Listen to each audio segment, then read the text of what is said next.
तेरी मेरी कहानियाँ से सभी अपडेट पाने के लिए बेल आइकन दबाएं। आज की कहानी है सौतेली माँ ने बेटी के लिए रिश्ता बहुत अच्छा देखा है। देवी शंकर जी ने जैसे ही घर की दहलीज पर कदम रखा, अंदर से आते शोरगुल को सुनकर समझ गए कि ज़रूर आज फिर पत्नी शोभा कोई ना कोई बहाना लेकर बेटी गुंजन पर बरस रही है। वह जल्दी से बीच बचाव के लिए पहुँचे तो गुंजन उनके पीछे छुप गई। उन्होंने पत्नी से कहा, क्यों इस बेचारी के पीछे हाथ धोकर पड़ी रहती हो? क्या बिगाड़ा है मेरी मासूम बच्ची ने तुम्हारा? शोभा गुस्से में बोली, अभी तक तो कुछ नहीं बिगड़ा है, पर ऐसे ही चलता रहा तो हमारा गली में निकलना भी मुश्किल हो जाएगा। इश्क लड़ा रही है आजकल तुम्हारी लाडली, और भेजो इसे पढ़ने के लिए। मैंने तो पहले ही कहा था 12वीं करते ही इसके हाथ पीले कर दो, पर तुम्हें ही भूत सवार था बेटी को डॉक्टरनी बनाने का। देख लो ऐसी डॉक्टरी सीख रही है यह। गुंजन अपना बचाव करते हुए पिताजी से बोली, पिताजी यह सब झूठ है। माँ ने जो भी कहा उसमें ज़रा भी सच्चाई नहीं। शोभा बोली, तो फिर तू ही अपने मुंह से सच्चाई क्यों नहीं बता देती? कौन था वह लड़का जिसकी मोटरसाइकिल पर आज तू बैठकर आई थी? तेरा यार नहीं तो कौन है वह?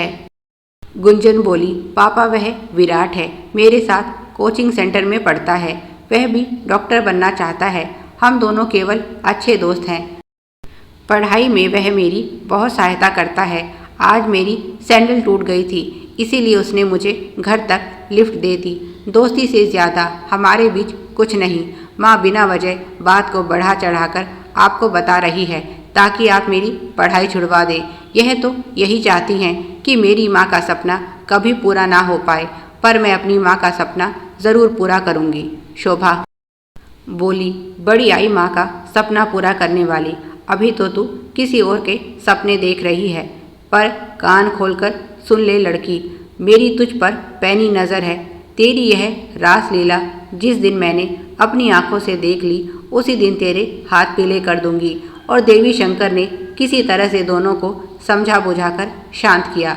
गुंजन और उसकी सौतेली माँ शोभा में बिल्कुल नहीं बनती।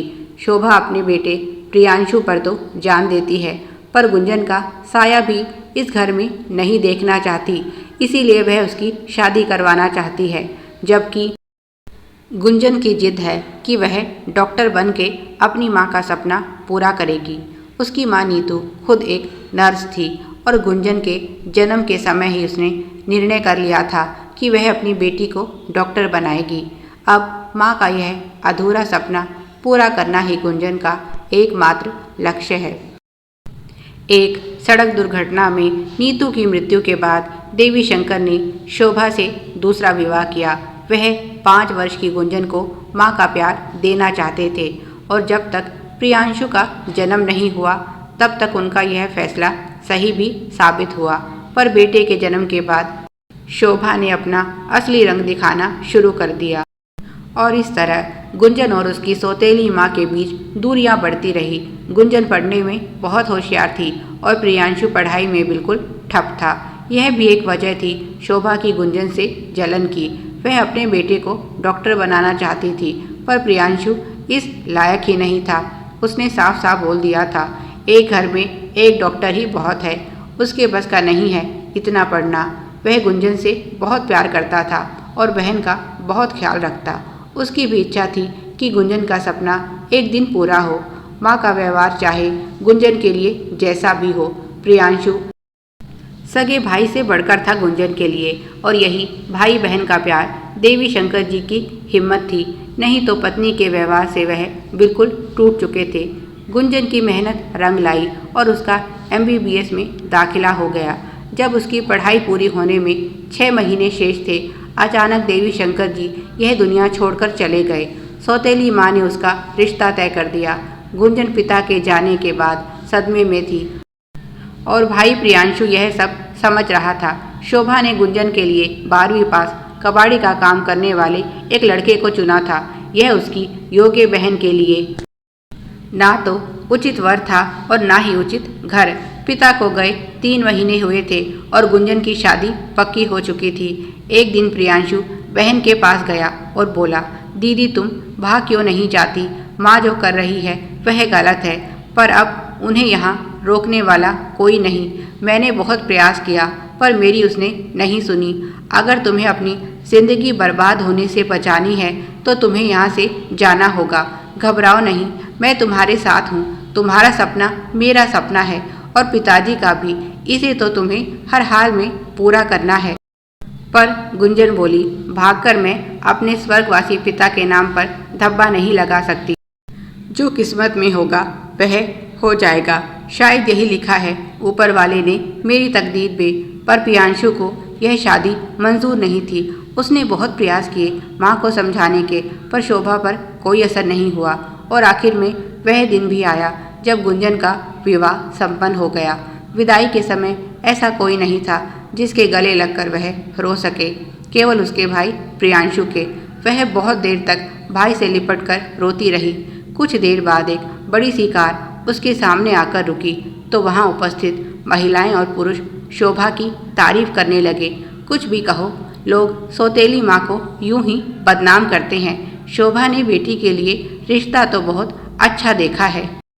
खुद शोभा भी यह सब देखकर हैरान थी कि एक कबाड़ी की इतनी औकात कहाँ जो दुल्हन को इतनी बड़ी कार में लेकर जाए। पर उसे क्या, शादी में अपनी इज्जत बनाने के लिए कहीं से कर लिया होगा इंतजाम।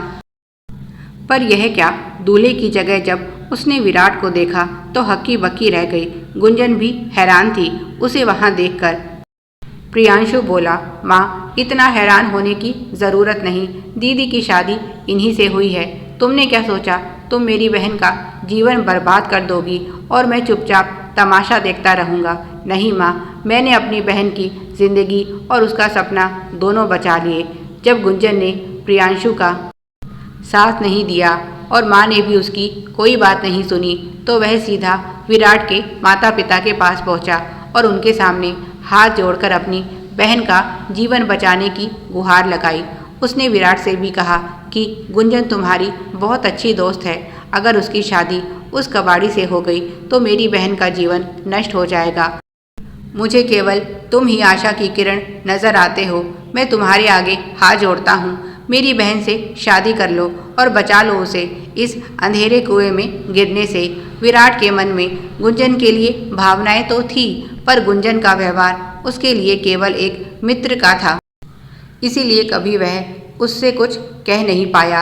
आज उसने माता पिता को अपने मन की बात बताई। उसके माता पिता भी भले इंसान थे।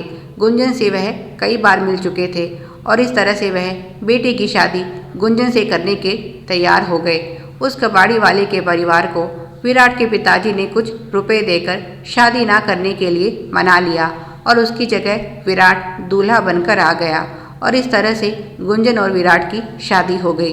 विराट ने प्रियांशु से यह वादा भी किया कि गुंजन का सपना उसका सपना है और वह दोनों पहले अपनी पढ़ाई पूरी करेंगे, उसी के बाद गृहस्थ जीवन की शुरुआत होगी।